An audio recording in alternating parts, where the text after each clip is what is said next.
Hello, c'est le Philippe et vous écoutez la toute première fois, baby. Bonjour. Quel enchanté. Tellement enchanté. On t'a proposé un café J'ai déjà un petit thé que j'ai amené, donc c'est bon. Bonjour. Bonjour. Ça va bien et toi? Et vous? Je sais pas si... Non, mais girl, what the fuck. Philippe, Enchanté. avec maman. Café, Philippe? Ouais, grave. Alright. J'ai juste fumé un peu. Aucun Et souci. j'arrive. On va essayer de laisser tranquille les Ouais. flashs, etc. Il n'y aura pas de bruit. Non. C'est sympa, c'est hyper calme. Ouais, on est bien.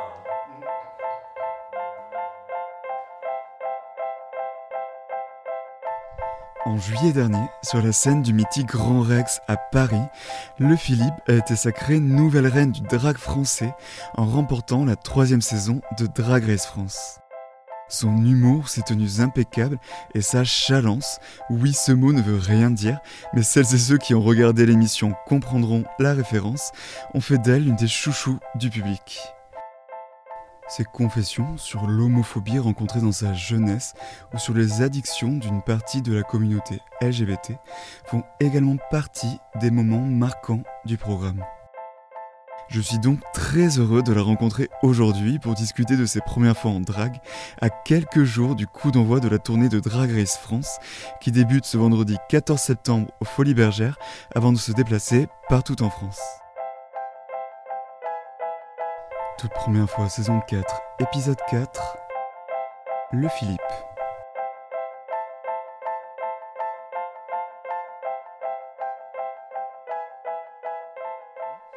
Donc du coup, tu as remporté le 20 juillet dernier la saison 3 de Drag Race France, qui est un grand succès estival. C'est pas courant? Ouais, non. Je viens de le savoir là. Wow. C'est vrai, mais oui, parce qu'en plus vous enregistrez deux finales, donc si ça se trouve, il y avait une chance sur deux pour que ils diffusent la mauvaise finale. Et du coup, tu l'as remporté, donc c'est déjà arrivé, genre dans le passé. Ah, j'espère. Ouais, genre juste en mode fuck, en fait c'était pas le bon. Et là, ils se disent mince, bah on va laisser la gagnante, du coup, Kayona, peut-être, Ouais. ou non, Kayona, je pense que c'était la bonne gagnante. Ouais. Je veux dire même dans les autres franchises, tu vois, genre. Ouais, il y a eu tellement de saisons, c'est Ouais. sûr que. En tout cas, toi, tu es bien la gagnante de Drag Race France saison 3. Oui. Tu as remporté le 20 juillet dernier. Et j'imagine ouais, que tu étais un peu dans un tourbillon après cette victoire, parce que en plus, là maintenant, il y a la tournée qui arrive. Tu es en plein dans les répétitions. Est-ce que tu as quand même pu te reposer un peu? Est-ce que tu as pu te reposer cet été? Est-ce que tu as eu un bras de summer? Ah là, je me suis absolument pas reposé. Le soleil, ça fatigue, l'eau, ça fatigue. Mettre de la crème, tout ça, c'est hyper fatigant. C'est quand même changer d'aéroport. Enfin, ah non, c'était dur. Hein. C'était dur les vacances. Ouais. Non, en vrai, c'était trop bien. Ouais, je suis parti en Grèce avec des amis. La plupart qui ont participé à cette magnifique aventure qui est Drag Race saison 3. Et donc, ouais, c'était vraiment, je suis parti en toute intimité. Ensuite, avec d'autres amis à Marseille, ou en anglais, Paris-sur-Mer. Et ouais, c'était nickel, c'était trop bien. La ville de Ruby et Lula. Avec qui tu es? Ouais. Ah, Lula aussi. Lula aussi, elle vient de Marseille, ouais. Elle est née à Marseille, mais il me semble qu'ils ont bougé assez vite ailleurs. Ouais. Tu les as croisés là-bas, non? Non, et alors elles ont eu pas là. très peu de vacances les filles aussi, parce que Ruby, elle faisait Fantasma. Oui, exactement. Et ensuite, elle a juste continué de bosser. Donc elle est un peu... ouais, on lui a tous dit, t'es sûr de vouloir faire ça avant la tournée? Enfin, pars un peu, enfin... Bon, voilà. Et Lula, qu'est-ce qu'elle a foutu? Pareil, elle a bossé beaucoup, elle est partie un peu, mais ouais. Voilà. Donc, Mais en même temps, ils n'ont pas gagné, donc elles ont voilà, pas faut gagné, bien qu'elle toi, bosse. t'as le droit. Voilà. De te poser un peu. Mais en tout cas, toutes tes sœurs, là, tu les retrouves donc du coup actuellement, parce que vous êtes, je crois, Oui. en plein du coup répétition pour la tournée, Ouais. qui démarre du coup la semaine prochaine. Mhm. Donc du coup, comment tu te sens? Est-ce que ça va? Est-ce que c'est pas Trop trop bien. intense? Ah non, je suis trop excité, je suis trop content d'avoir des répètes déjà, parce que le tournage de Drag Race, c'est pas ça niveau répète. Enfin, on a vraiment beaucoup de temps, très peu de temps. Oula, pas beaucoup de temps. On a très peu de temps de préparation et c'est assez hectique, ça se dit en français ou pas? C'est hectic, c'est en anglais, mais genre c'est très frénétique. Je sais pas, c'est très frénétique et le rythme est beaucoup plus speed. Donc là, c'est bien de pouvoir peaufiner des choses et mettre notre talent vraiment là où il devrait être, enfin l'amener à un stade cristallisé, diamantin. Je sais pas ce que je raconte, mais ouais. Faire le mieux de ce qu'on peut avec ce qu'on a. Quoi. Oui, parce qu'en plus c'est 3 mois, donc j'imagine que vous pouvez pas arriver comme ça sur scène et juste improviser pas quelque chose. D'impro, non. Vaut mieux que ça soit. Mais je veux dire, autant pour le public, bien évidemment, pour que le produit final soit parfait pour le public, mais aussi pour nous, juste de retrouver une confiance dans ce qu'on fait et une aisance. Ça marche dans les deux sens, quoi. Parce que c'est toujours, il y a toujours besoin de retrouver justement cette confiance quand on se remet en drague et que on remonte sur scène. Il y a toujours un petit stress un peu. Pour tous les artistes, après le track, je pense que tu l'as même avec les répètes, même en étant très bien préparé, et il est nécessaire. Mais ça vient juste d'une envie de vouloir bien faire, quoi. Et il est nécessaire pour pour insuffler un peu d'âme et d'épices et du vivant dans la performance, quoi. Donc c'est cool. Je sais plus ce que c'était la question. Si non, c'était ça. Ouais, c'était pas trop stressant de retourner sur scène à chaque fois. Ouais. Mais comme tu dis, en fait, c'est inhérent à tout. Ouais, on a envie, quoi. C'est ça qui nous tire aussi vers le. Je pense qu'on est un peu comme des gens accros à l'adrénaline, tu sais, qui aiment sauter en parachute. C'est ce truc de genre, je pense que je vais mourir, mais j'adore, tu vois. Ouais. Et c'est ça qui te fait retourner sur scène, quoi.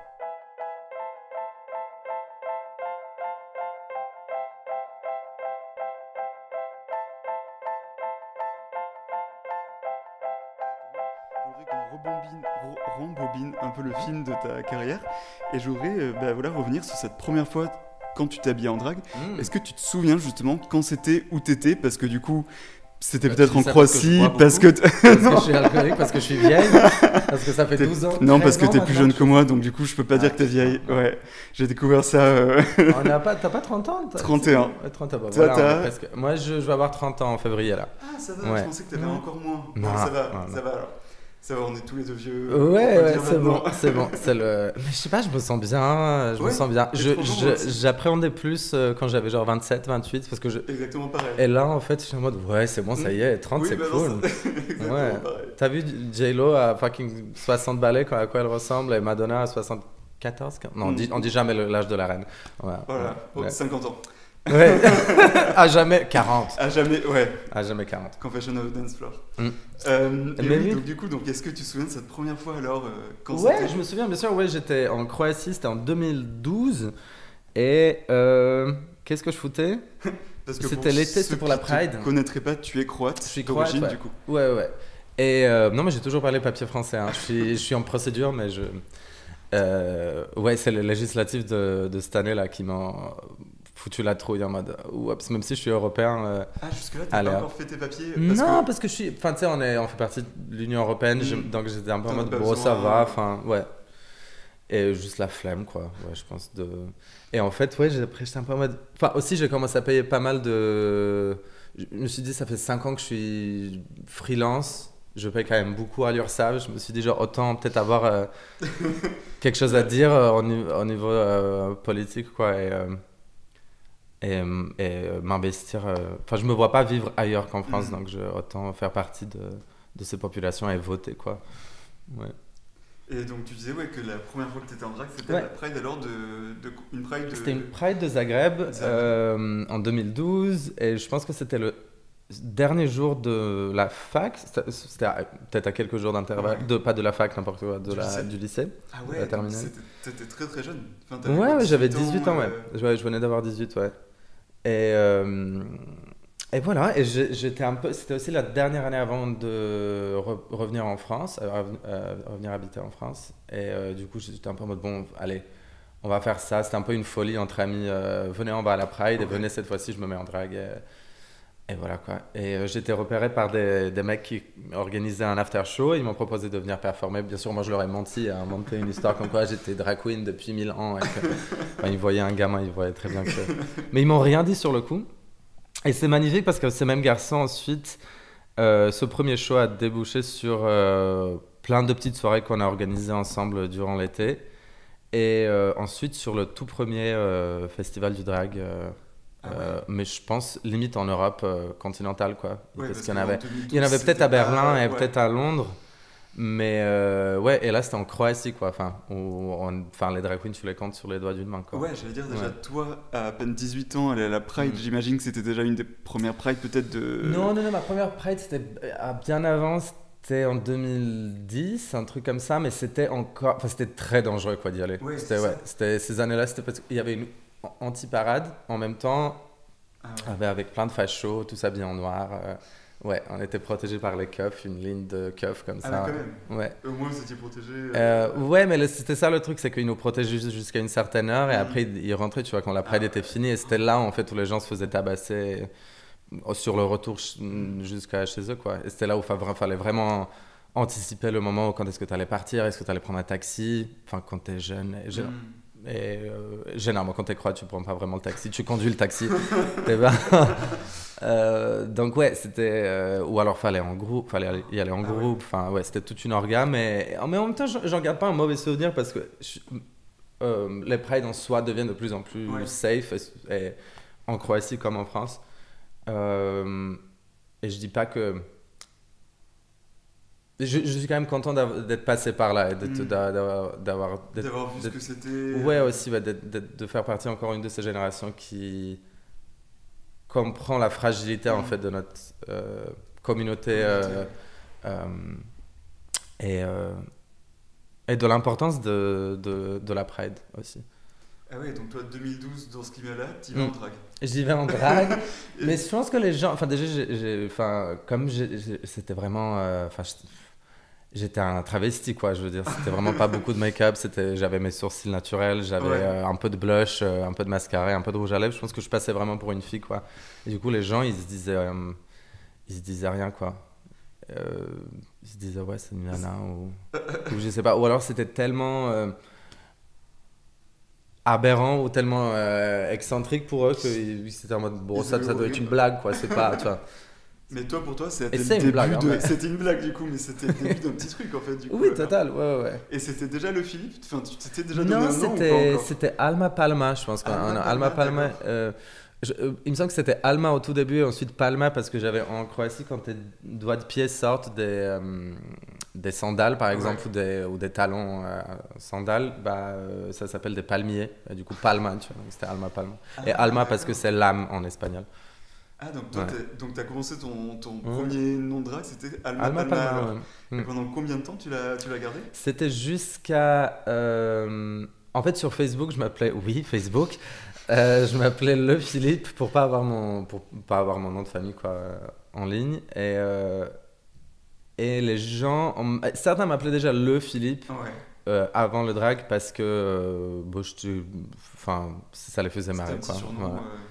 Et surtout pour les Croates, parce que comme ils savaient que j'avais déjà habité à Paris, du coup c'était il y a c'est- énormément de Philippe. Philippe, c'est le Kevin de Croatie, tu vois. C'est vraiment, il y en a. C'est Moi vrai. j'en avais 11 Ah ouais. par classe parfois. Ouais, Ah, ouais. wow. C'est genre beaucoup, surtout de notre génération. Et du coup c'était comment tu vois, Comment un le truc de distinguer ça. des C'est le autres. Philippe Ah ouais. français quoi, donc le Philippe. Et ensuite c'est resté aussi parce que je foutais pas mal de bordel dans les backstage et du coup les drag queens étaient en mode genre le Philippe qui a vomi dans le loge, le Philippe qui a sucé ce mec, le Philippe qui a tué. Après avoir vomi. Ou avant. On ne dira pas tous les Non. secrets de cette époque-là. Mais ah ouais, d'accord. Et donc du coup, naturellement, en fait, c'est devenu le Philippe. Ouais, au c'est ça. fur et à mesure des C'est un peu le années. public et la commu qui m'a Ah, nommé c'est génial. le Philippe. Ouais. Et tu te souviens un peu de ce que tu as ressenti toi justement quand tu t'es habillé en drag pour la première fois et après au fur et à mesure Ouais. des autres fois quand ça s'est un peu professionnalisé, j'imagine du coup. Je sais pas, j'avais pas vraiment de la liberté, je pense, ouais. Mm. Juste un sentiment de juste je peux tout faire quoi. Il y a pas de mais en fait, je me travestissais toute ma jeunesse ou je me déguisais du moins.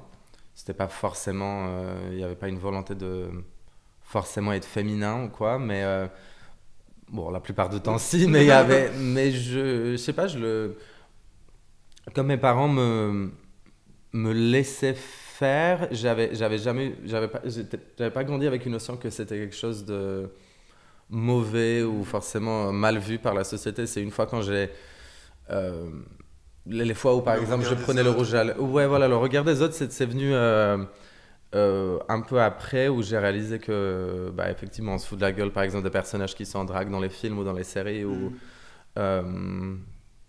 c'est là où mais j'ai aussi compris le potentiel comique de ça. Et ça m'a beaucoup plu. Ah, Le fait de ressentir une fantaisie et le fait de vouloir être quelqu'un d'autre, enfin, jouer quelqu'un d'autre.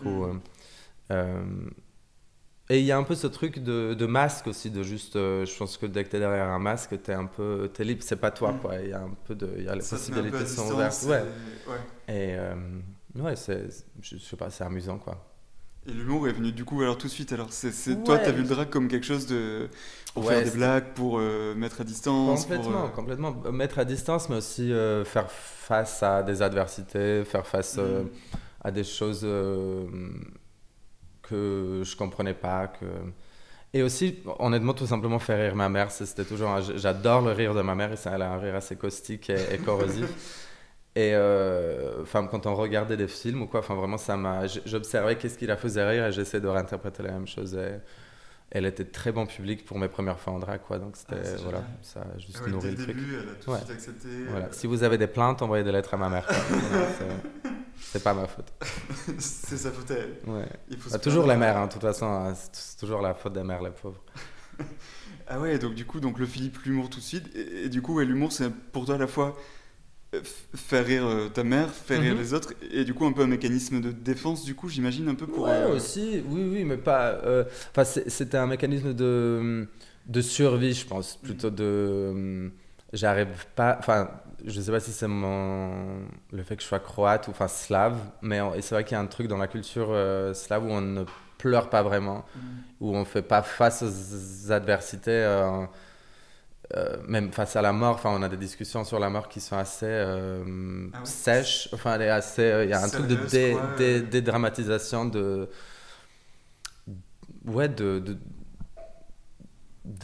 mauvaises choses. Il y a une manière de dédramatiser les drames de nos vies, de nos histoires. Voilà. Et même ma mère, par exemple, je peux l'appeler. J'avais appelé un jour en mercredi comme ça, et je lui demande qu'est-ce qu'elle fait, et puis je rentre du boulot, j'ai fait un peu de shopping, et d'ailleurs, tu vas pas me croire, j'ai trouvé la robe dans laquelle tu vas m'enterrer. Et c'est complètement, c'est un truc très... Mais elle le dit très sérieusement et très normalement, il n'y a aucun souci. Aucun souci à parler de ça, Et puis forcément, moi, j'ai une réaction de genre, maman, pourquoi on parle de mort, tu vois, à la fin, j'ai pas envie de t'imaginer morte, là, tu vois. Mais ok, d'accord, on va garder cette robe-là. T'es difficile quand même, on peut jamais rien dire, tu vois. On peut plus rien dire, tu vois, ce genre de... Donc j'ai grandi avec ça et j'ai ce truc de... C'était le moyen de justement de casser un peu ce truc-là, quoi. Total. Je pense que surtout les hommes slaves et croates en particulier, ils ont beaucoup de mal à partager les hommes en général, je pense, mais particulièrement les slaves, on ne partage pas ses émotions, on ne dit pas... Par exemple, mon père, il joue de la guitare, tu vois. Lui, c'est comme ça que je pense qu'il canalise. Il chante et il joue de la guitare. Et d'autres vont pêcher. Mais c'est très privé, quoi, la souffrance. C'est intéressant. Et donc, pour moi, c'est à travers le rire, Moi, ce qui n'est pas toujours bon, hein. C'est ce qui fait que, généralement, quand mes amis ou mon amoureux traversent des périodes difficiles, je suis assez... je sais pas comment les aider, quoi. Généralement, je fais des blagues là-dessus, ou je me retiens de faire des blagues, mais je comprends très bien qu'il y a... Généralement, maintenant, j'ai appris d'écouter juste. Que parfois, il faut juste simplement être là, c'est ok si t'as rien à dire aussi. Mais c'est vrai que ma première... Bon, je le fais pas, mais généralement, quand j'ai des potes qui me disent, par exemple, tu sais, ma grand-mère, elle est malade et tout, ça va pas trop en ce moment. Et moi, dans ma tête, mon premier réflexe, c'est c'est le principe d'une grand-mère de mourir. Je comprends pas trop. T'es en train de me dire que c'est difficile. C'est normal, quoi. C'est une grand-mère, tu vois. Et bien sûr, je le dis pas, tu vois. Mais c'est vrai que... Et après, je me reprends moi-même et je me dis, mais pourquoi tu penses à ça? Je me sens vraiment comme un sociopathe, tu vois. Mais au moins, je le dis pas, et au moins, j'ai ça fait une bonne blague pour un spectacle et pour... mais total, oui.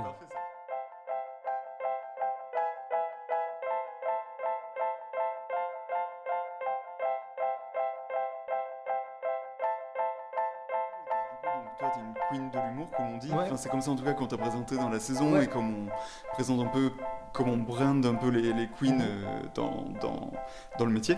Et justement, donc, comment justement Comment tu décrirais ton personnage de Le Philippe en dehors de l'humour? Est-ce que il y a d'autres traits que tu pourrais nous... De Le Philippe Ouais, comment tu décrirais justement ce personnage-là qui est... C'est un peu un paradoxe en talent. Il y a beaucoup de... J'adore les contradictions en général dans la vie. Enfin, les oxymores, tout ça. Pour faire un peu Adjani. Mais ouais, j'adore cette idée déjà d'être une drag queen, d'être une personne queer et de parfois être limite anti-queer, quoi. Enfin, être une entité, du moins visuellement, à l'opposé. Enfin, on dirait limite quelqu'un qu'on pourrait voir dans une marche, tu vois, pour tous. Ou c'est quoi déjà leur truc? Comment il s'appelle? La manif pour tous. Et ouais, c'est un peu... Le côté genre j'aime bien surmaquillé, un peu habillé avec ouais, un peu républicaine, un peu bourgeoise, probablement de droite, ouais, de catho. Ouais, voilà, j'aime bien ça. Ouais, ou l'idée même genre, de l'aristocrate complètement perché, voilà, qui dit un petit peu... Tout ce qu'elle pense et qui est incohérente, quoi. Vraiment ces gens. J'aime bien. J'ai grandi dans le 16e, une partie de ma vie, donc j'ai pu voir beaucoup de ces nanas-là, dames, un peu, complètement perchées, qui vraiment, elles sont dans une contradiction permanente, quoi. Il y a un truc où, je sais pas si c'est l'argent qui les rend comme ça ou le fait d'avoir peut-être l'accès en fait à tout de jamais être confronté à des gens qui leur disent autre chose que oui. Donc on se permet tout et on est vraiment dans un truc et on pense que tout est très comme ça, quoi. Même si elles ont leur lot de galères maritales généralement. Ouais, je trouve ça quand même attachant, quoi, et marrant à explorer. Voilà. Et c'est notamment le personnage que tu as du coup incarné dans Drag Race, qui t'a un peu valu parfois des mini-critiques sur la nonchalance que tu as repris du coup comme le stigmate qu'on reprend et que tu as appelé du coup la chalance. Tu as dit que tu n'étais pas assez chalante. C'est vrai. Ouais, il y a le t-shirt qui sort, c'est bon. On l'a fait. C'est génial pour la tournée du coup alors. Ouais, mais il sera sorti avant, mais ouais. Et justement, donc ce personnage-là, donc tu as ramené sur Drag Race, donc il y avait ce personnage-là, mais tu avais aussi Philippe qui se confiait, et notamment tu as beaucoup parlé aussi de l'homophobie que tu as rencontrée quand tu étais plus jeune, des addictions aussi qu'il y avait dans la communauté LGBT, autant parfois à la drogue qu'à l'alcool, à la nuit, toutes ces choses-là. Est-ce que c'était dur, je me demandais, de se confier comme ça, justement, parfois devant des concurrentes que tu connaissais que depuis 3 semaines. Bon, certaines, je pense que tu les connaissais depuis quelques temps, parce que c'est comme longtemps que tu es en drague, mais c'est vrai. Il y avait Edea que je connaissais il y a longtemps, mais on n'était pas vraiment en contact. Elle avait déménagé, on avait travaillé une fois ensemble, tu vois. Donc, mais oui, non, je les connaissais très peu. Et c'est ça, du coup, se confier, se dire, après ça va être montré à des millions de téléspectateurs. Bizarrement, non, parce que je suis pas quelqu'un qui... Je suis pas pris... du moins, j'avais fait la paix avec ces sujets-là et j'avais un peu rien à cacher là-dessus. Il y a des choses que j'ai gardées privées et que je pense que je vais pouvoir partager une fois quand j'aurai dealé avec ça et avec ma psy. Donc, mais ouais, pour ces sujets-là, j'avais aucun souci à les partager parce que ça fait partie de moi, j'ai pas honte de ça et je trouve que c'est fabuleux d'avoir une plateforme comme Drag Race où on peut partager ce genre de choses et c'est juste humain, quoi. C'est pas, y a pas de, je sais pas, je vois pas trop de... Et je savais que j'allais, même si je m'exprime parfois assez mal et que je cherche mes mots et tout ça, mais du moins que mon intention et que mon intention est bonne en tout cas et que j'en parle avec cœur et amour, donc j'avais pas trop de doute là-dessus. Ouais. C'est vrai que sur les autres saisons, autant il parlait parfois justement de commencer de grandir en tant qu'enfant queer et l'homophobie qu'on rencontre et tout ça, mais le côté par contre autocritique, un peu de analyse de la communauté, de la nuit, de ces choses-là, ça c'était tout nouveau et c'est vrai que c'est assez, je trouve... Du coup, c'est assez dark, mais assez rafraîchissant d'entendre, je sais pas comment dire... Ça devrait être dans ma bio, ça. Elle est dark mais rafraîchissante. Trop bien. Ouais. Et j'imagine que c'est d'être un peu, enfin quand même d'évoluer tout ça, c'est vrai que ça va être des années Ouais. où maintenant tu es stabilisé, tu peux le Mhm. dire et tu peux réfléchir à ça. Mais c'est vrai que c'est aussi assez politique d'en parler, de parler justement du fait que beaucoup de queers font la fête parce qu'ils ont des choses à régler, qu'ils n'ont pas forcément réussi encore à... Ouais, et parce que, ou des problèmes, ou des... c'est vraiment notre safe place. Je veux Mm. dire, la communauté queer, c'est construite sur la les pistes de fête, danse ouais. et dans la fête. Et c'était les seuls endroits où on pouvait s'exprimer librement, que ce soit à travers la danse, le maquillage, les costumes, et à travers l'amitié, tout simplement.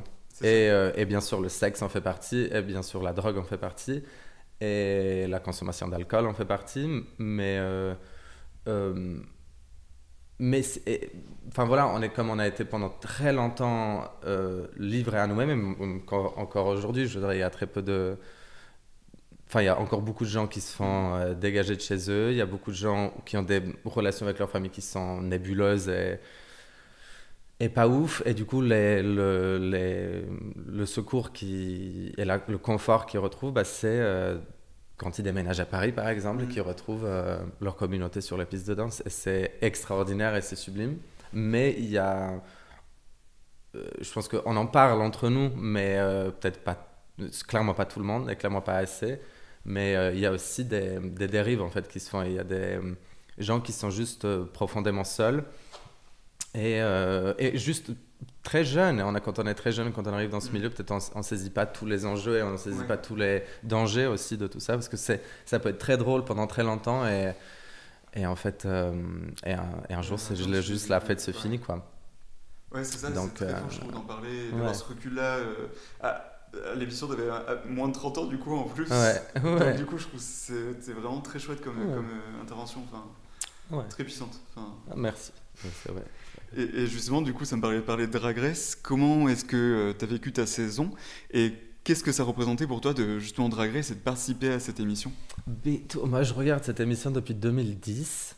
Donc, ouais, c'est très. Et en fait, moi, dès les premières saisons, j'étais vraiment dans un truc de je vais jamais pouvoir faire cette émission. Enfin, c'est genre, elles sont tellement fortes, elles sont tellement. Je savais en tout cas que j'allais devoir travailler, ouais. Et c'est pour ça que quand je vois les filles qui font du drag depuis le Covid et qui sont dans l'émission, enfin, j'ai tellement de respect et je suis juste impressionné par déjà la niaque qu'elles ont de participer à ça et par le talent et ouais, juste la volonté de se mettre à nu comme ça à la télé nationale. Et ouais, c'est ouf parce que moi, clairement, à leur âge, je ne pouvais pas faire. Enfin, j'aurais jamais pu faire ça, quoi.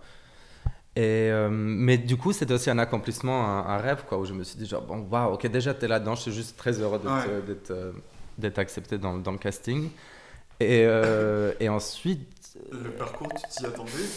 Non, moi je m'attendais. Tout ce que je voulais, c'était juste de pas partir première. Je pense qu'en plus ce que toutes les queens se disent. Quoi. et puis chaque épisode, c'était un peu ok, d'accord, ok, je suis encore là, mais je suis très heureuse, tout va bien. Et puis la plus grosse blague, c'était le fait de gagner. Je pense que c'était vraiment genre, j'étais un peu. Parce que je veux dire.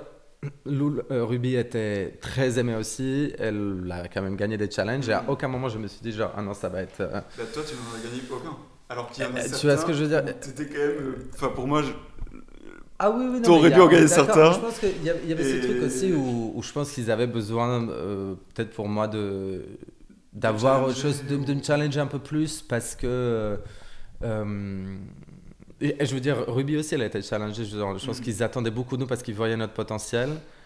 Et avec chaque épisode, et du coup, ils mettaient un petit peu la barre plus haut pour nous parce qu'ils savaient qu'on pouvait la faire, mais ils voyaient que nous, on ne croyait pas en ça. Et c'est ça, en fait, qu'ils veulent voir dans toutes les franchises de Drag Race. Je pense que c'est le dépassement de soi, ouais. Et en vrai, in situ comme ça, c'est très difficile à faire, quoi. C'est vraiment, il y a un truc de... certains le font pendant l'émission, mais moi je l'ai réalisé après le tournage, quoi, où j'étais en mode en fait, parce que moi je suis quelqu'un qui dès que ça devient trop difficile je baisse les bras, quoi. J'aime pas, je suis assez j'ai en mode moi c'est pas grave. Et ce que l'émission m'a appris et m'a montré de facto, c'est que si tu fais juste un dernier petit effort pour vraiment bien finir ce que tu as à faire, mais le monde est à toi, quoi. Enfin, tu peux faire une choré, créer une choré et l'apprendre et la performer en 1 heure. Enfin, tout ça en 1 heure. Ouais, voilà. Enfin, certes, je dansais extrêmement mal, mais, mais je l'ai fait, tu vois. Moi, avant ça, je me suis dit non, je vais pas le faire. Et puis, enfin.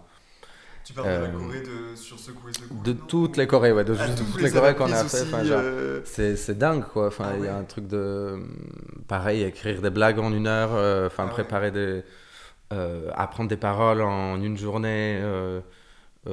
Créer des costumes en moins d'1 mois. Enfin, genre, ouais, c'est ouf. C'était quoi le moment où justement tu t'es dit, où tu t'es dépassé et tu t'en es rendu compte après l'émission peut-être je sais pas, c'était juste vraiment après avoir fini, juste moi en regardant.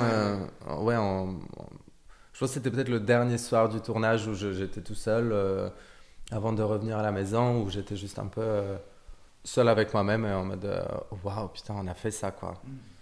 On a fait tout ça et ouais, t'y arrives, quoi. Donc arrête de chipoter. Juste, quand t'as un boulot à faire, fais-le à fond. Et voilà, quoi.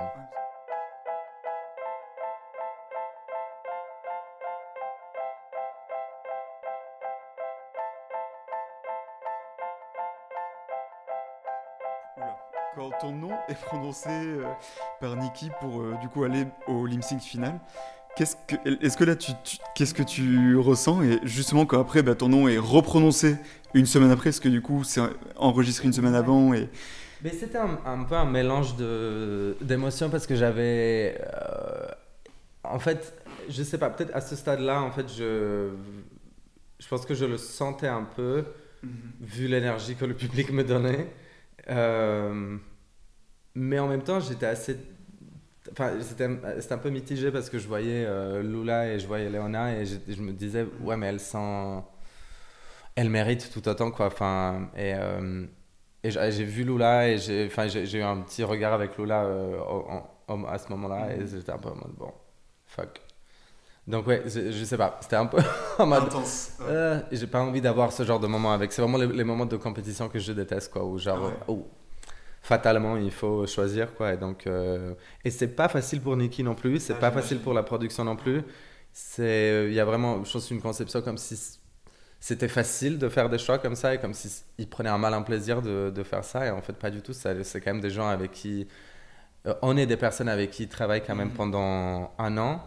Et de dire juste comme ça à quelqu'un, bah en fait, voilà, merci, mais ce sera pas ton moment, c'est extrêmement difficile. Enfin, je n'envie pas du tout Niki, ni la production, ni les juges.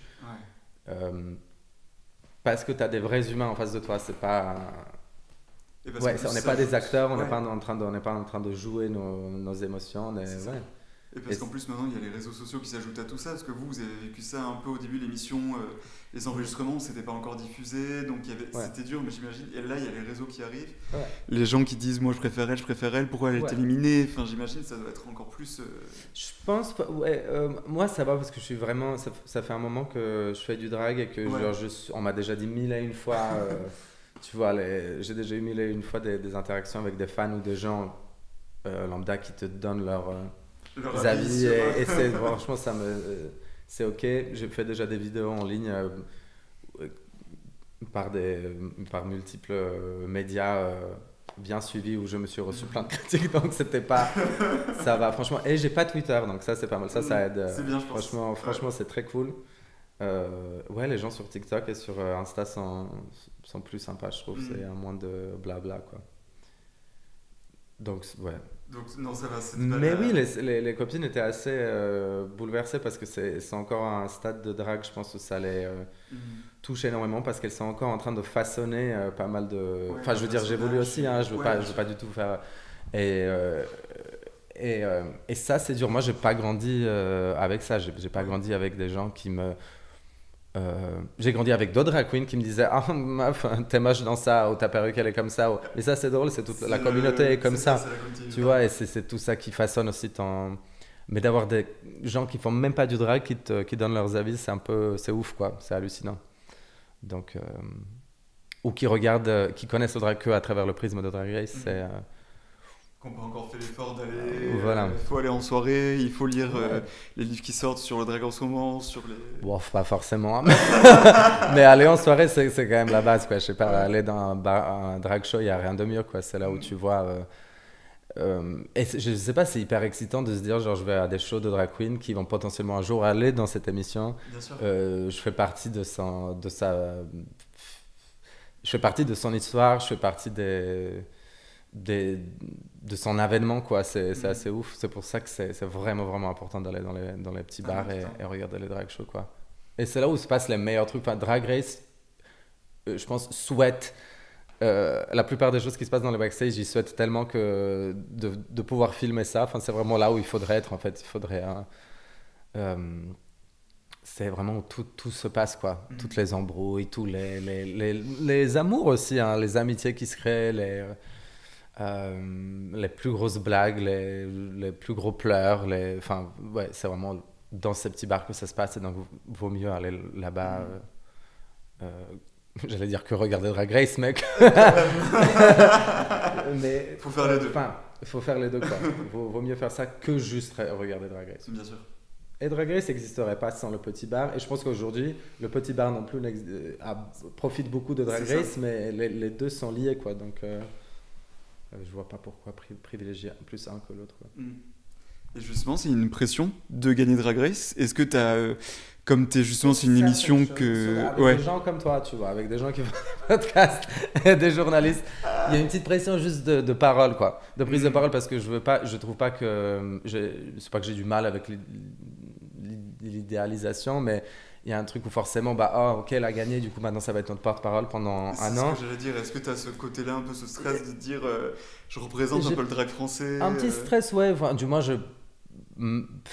je réfléchis un petit peu à ce que je vais dire avant, quoi. J'ai un peu de... Mais j'essaie de ne pas perdre du naturel, du naturel, et je sais pas, s'il y a des choses sur lesquelles je ne sais pas m'exprimer et sur lesquelles je ne maîtrise pas, je ne vais tout simplement pas m'exprimer, et sinon ce que je sais, je le dis, et après voilà, ça plaît ou ça plaît pas, c'est pas très... Et je pense que je fais assez de distinction entre le fait que juste le simple fait de gagner Drag Race ne fait pas de moi le porte-parole de toute la communauté. Peut-être le porte-parole pendant un an, mais en tout cas, je n'ai pas raison surtout, et je ne suis pas... les gens peuvent avoir différents avis, et peuvent avoir... voilà. Et je pense que je laisse l'espace aussi pour ça. Je n'impose rien à personne, vraiment. J'essaye en tout cas, dans mon discours. Et je pensais aussi en termes de pression, dans le sens où, là, en ce moment, le drag, du coup, grâce à l'émission, est énormément regardé. Il y a aussi beaucoup de gens qui la critiquent. Et il y a eu pas mal de vagues de harcèlement vers certaines drag queens qui faisaient des lectures pour enfants, ou des choses comme ça. T'as Alexandre Roth qui commence à s'emparer de ces sujets. Et justement, je me demandais, est-ce que c'était, comme tu disais que le drag était politique au début de l'entretien, est-ce que c'est dur parfois justement de se prendre tout ce torrent-là, parfois de haine Non, moi j'adore. Il y a un petit côté de moi qui adore, parce que j'adore débattre, j'adore... ouais, j'aime trop voir les... tu sais, j'ai grandi avec ça en Croatie. Je veux dire, j'avais les gens qui nous détestent et qui nous veulent morts face à moi constamment. Donc c'est un truc où ça ne me fait pas peur, et je préfère avoir... je préfère voir l'adversité en face et leur prouver A plus B qu'en fait, c'est pas... Enfin, qu'ils ont tort, quoi. Et... en ce qui concerne les gens, après, d'autres gens qui peut-être sont pas dans le même... qui sont pas armés pour ça, faut pas tout prendre sur soi, quoi. C'est déjà hyper fort si on prend soin déjà les uns des autres, plus que d'aller répondre à ces gens-là. Enfin, c'est pas... Mais oui, il faut savoir se préserver quand on n'est pas... C'est ça, ouais. Et j'ai hâte, quoi, de tomber sur, je sais pas, un plateau télé où j'aurai un facho en face de moi. C'est genre, j'ai tellement hâte de juste l'aligner, quoi. Ouais. Ça va être trop beau. Genre, c'est vraiment, j'en rêve la nuit parfois. C'est comme le truc de Mélanie Laurent. Je tue Hitler dans mes rêves depuis que j'ai 4 ans. Enfin, vraiment. Ouais.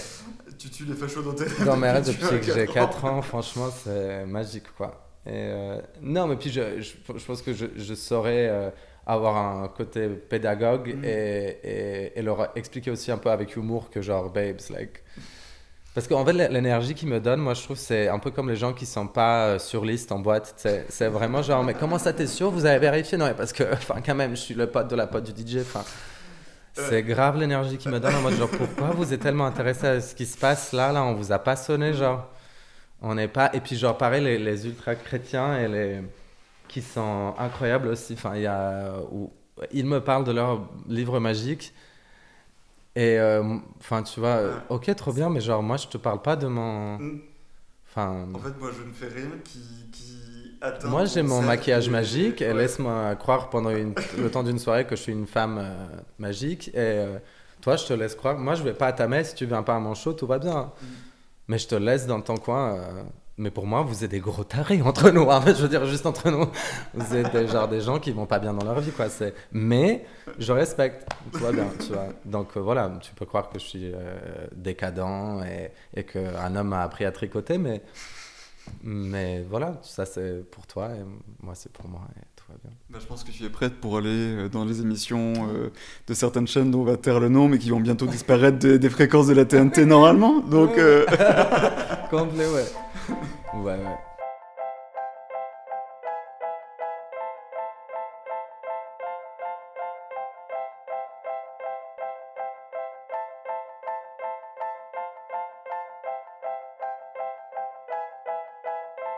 il y a la tournée du coup qui arrive. Qu'est-ce qui, toi, est le plus important, le plus intéressant? Enfin, qu'est-ce que tu attends le plus de cette tournée? C'est la rencontre avec le public, c'est de pouvoir danser, faire des blagues sur scène, Un peu je vous laisse découvrir, hein, mais je pense beaucoup. Ouais, j'essaie un peu de mélanger humour et j'avais un souhait aussi, c'est effectivement de danser un peu plus parce que j'étais vraiment à chier dans Drag Race avec la danse et en général dans la vie. Hein, je suis vraiment ça. Tu t'es bien sorti, hein? Je sais pas. Non, c'était pas. Non. Même, en tout cas, moi, j'ai pas aimé ce que j'ai vu et je voulais un peu, je voulais me challenger moi-même et changer un peu me prouver à moi-même que je peux suivre une choré simple et que ça soit joli et que tout ne repose pas aussi sur les danseurs. Je voulais pas un numéro je trouve les danseurs c'est génial quand c'est des outils. Je suis désolé les gars, mais ils voient ce que je veux dire, hein, dans le sens où Que tout fonctionne ensemble. que tout fonctionne ensemble et que c'est pas ouais voilà ça je trouve ça trop dommage quand les drag queens utilisent des danseurs vraiment comme des enfin comme leur talent alors que en fait non, c'est des gens en fait là qui sont en train de faire ta perf en fait et c'est vaut mieux de travailler enfin ouais, voilà ouais. C'est courageux de ta part en tout cas d'avoir travaillé pour justement. Alors je vais pas non plus faire des splits et tu vois, il va pas y avoir de deep ni de backbend ni de triple salto, il va pas y avoir de ça.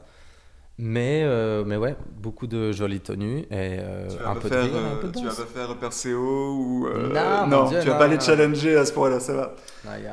C'est mort. Mais c'est pour ça qu'il y a de tout, tu vois, dans ce show, c'est ça qui est cool. Et c'est vraiment le moment où c'est notre drag fois 10, quoi. C'est genre la meilleure présentation de notre... Vous avez eu un petit avant-goût avec la finale, où tout le monde était un peu au top niveau mode. Et puis là, c'est vraiment et la mode, et la danse, et le charisme, et l'énergie qu'on va ramener. Donc j'ai trop hâte, trop hâte.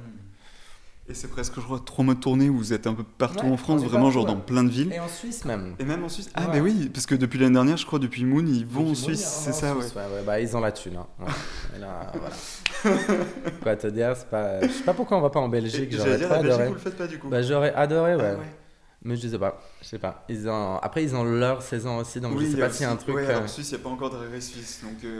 Moi, on me dit rien, et de toute façon, moi, je demande. Moi, je me parle. Ouais, j'aime pas être dans les embrouilles, moi. Ouais. J'ai passé la moitié de ma vie en drag dans les embrouilles, donc. Donc là, on va éviter de oui, créer là, une c'est nouvelle bon. embrouille avec la France et la Suisse Non, et la Belgique. ouais. Mais en tout cas, ouais, donc 3 mois de presse de show. Et après, je me demandais pour finir, Qu'est-ce qui se passe pour toi? Est-ce que tu as déjà des projets? Est-ce que tu aimerais revenir sur scène? Parce que ça, je ne l'ai pas dit, je voulais le dire pendant le podcast et finalement c'est sorti, mais que tu as eu un premier stand-up en 2020, oui, qui s'appelait Femme pathologique. Oui, bah, je suis journaliste, hein, j'ai fait une petite recherche. J'aurais bien aimé le voir d'ailleurs, parce que je pense que ça va être très drôle. Ouais, c'était. Alors, je l'ai coécrit et mis en scène avec Simon Vivier, qui est le chef, enfin, c'est le directeur artistique des scènes de ménage. Et, mais t'es pas apparu aussi dans... Et je suis apparu dans scènes de ménage, on a une longue amitié. Ouais. En fait, on a fait. Il m'a découvert avec son partenaire de vie, Marco Alvarez, qui a fait un film dans lequel j'ai joué avec Flora. Enfin bref, Flora Fischbach. Bref, c'est un couple de garçons extraordinaires. C'est un peu mes papas spirituels. Et ils sont tous les deux dans l'audiovisuel et dans le pestacle et dans le gay, dans tout ce qui est gay. Et bref, avec Simon, ils ont fait un documentaire où j'apparais avec Cookie, Conti et Chigo La Durée. Ouais. Et à partir de là, on a créé ce spectacle où voilà, on s'est dit il faut un peu parler de ta vie. Ta vie est assez rigolote et colorée. Et je lui dis, c'est né d'un truc où il me voyait écrire pour mes shows hebdomadaires, quoi. Des petits morceaux, et il me disait mais ce serait bien que tu t'en fasses un spectacle, mais je me disais mais comment je vais écrire, ma vie est tellement décousue et trop bizarre, qui va pouvoir s'identifier à ça, c'est un peu je sais pas. Il me fait mais justement, c'est hyper elle est hyper particulière ta vie, j'aurais écrit dessus et voilà quoi. Et voilà, et du coup là je l'ai réécrit ce spectacle, je le réécris depuis 3 ans maintenant, parce que je suis flemmarde, quoi, encore une fois. Et non, mais parce qu'en vrai, ça prend du temps. Ça prend du temps de prendre du recul, en fait, sur sa vie, sur les... C'est ce que je veux dire, ouais. Et il y a, en fait, j'ai changé la forme. Je parle toujours de ma vie, mais je parle de... beaucoup de sexe, drogue, de la fête, voilà, beaucoup de la communauté aussi, et de choses, en tout cas, qui me parlent plus en ce moment. Je trouve que c'est un peu plus honnête que... survoler ma vie. Je pense que peut-être quand je serai beaucoup plus vieux, j'aurai un peu plus de... Je pense que ça sera mieux. De toute façon, les humoristes, ça vieillit très bien. Ouais, ça sera mieux, je pense, pour plus tard. Donc, je garde ça au show. Et voilà, là, ça sera, je pense, un truc qui me ressemble le plus maintenant à l'heure actuelle, quoi. Et que tu comptes rejouer l'année prochaine, alors? Ouais, l'année prochaine, ouais. Ouais, c'est ça. L'année prochaine, ouais. Sur scène, du coup? Sur scène, ouais. Ce sera toujours un seul en scène Toujours un seul en scène, avec une petite première partie, ou grande première partie, pourquoi pas. Ouais. Et voilà, quoi. Ah, bah génial. Ouais. Et il y a aussi, je fais aussi, mais vous pouvez me voir faire un petit peu de stand-up aussi. Là, chaque année, depuis octobre, je vais faire des lip strips qui sont mes rendez-vous mensuels, où je book des drag queens, quoi, pour des shows. Des meufs de Drag Race et des meufs de la scène parisienne et française même. Et voilà, donc j'aurai ma petite minute jaune.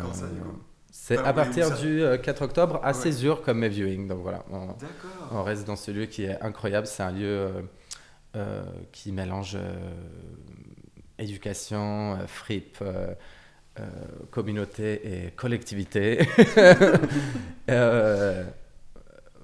Avec panache. Donc on a adoré ce lieu, on a adoré les gens qui travaillent. Ils sont géniaux. Donc voilà. Ah bah génial. Très hâte de voir ça, et surtout de voir le seul en scène, parce que j'étais très frustré de découvrir les dates en 2020, de me dire mince, j'aurais pu le voir sur scène. Ouais. Non, mais c'était... En fait, on s'est fait reconfiner le jour d'après, quoi. Donc... C'était je me demandais justement si vous aviez pu le jouer vraiment beaucoup. Non, juste une fois, ouais. Juste une fois, c'est ça. Et après, j'étais en mode, non, mais c'est bien, comme ça, je suis reconfiné, je vais le réécrire. Et en fait, je l'ai jamais repris, parce que j'étais en mode, non, en fait, il faut rechanger ça, et il faut que je change ça, il faut que je change ça. Mais là, c'est bon, je pense qu'au bout de 3 ans, c'est le moment où il faut se dire, stop, c'est bon. Là. Tant que quelqu'un ne te le prend pas de la table, je pourrais continuer à tabasser le truc pendant 1000 ans comme ça, mais au bout d'un moment, faut se dire c'est bon, ça passe ou ça casse, et puis whatever, c'est pas grave. Au pire, ça rate et je serai toujours en vie, c'est pas très grave. Ça va être. Et tu seras toujours la gagnante de Drag Race. Je serai toujours là, voilà. Tu auras toujours la couronne et le sceptre. Ouais. Total. Ben, on peut terminer sur ça, c'était super. Merci beaucoup. Merci à tous d'avoir écouté cet épisode. Vous pouvez retrouver toute première fois sur Spotify, Deezer, Apple Music et Google Podcast, et également aller suivre et liker les pages Twitter et Instagram. Merci.